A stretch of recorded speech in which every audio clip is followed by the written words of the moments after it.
Dr. Russell Razake was explain why Maga is slowly dying.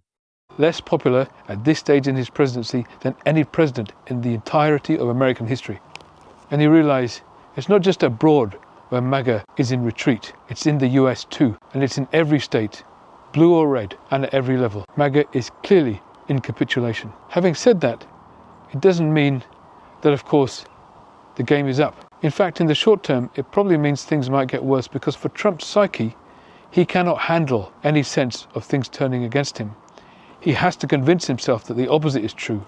Unlike other politicians who are keenly looking at the runes, keenly listening to the ground to try to sense the vibrations of where things are going, Trump may sometimes sense these things, but he then has to react opposite to it, to blow his chest out and pretend everything is good.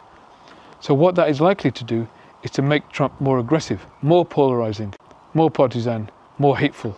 And of course, he and his party aren't going to give up power without a fight. And that fight isn't going to follow by any existing norms and rules.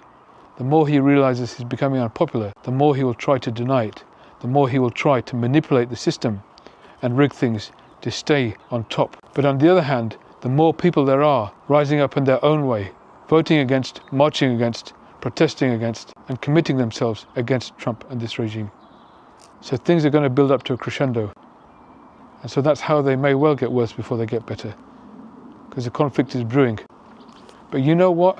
At the end of the day, it's the people who will ultimately prevail, not just because it's America. It tends to happen everywhere in the world. Look even at apartheid South Africa, where a fascistic regime tried to imprison and kill everybody they didn't like, especially the leaders of those who fought for freedom. But in the end, even they couldn't succeed and they were overturned. And it's no coincidence that a lot of the leaders and the background oligarchs supporting and funding and fueling Trump's regime are themselves from South Africa.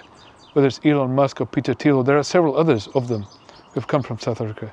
It's almost as if they're refugees from a paradise of fascism that they once lived in.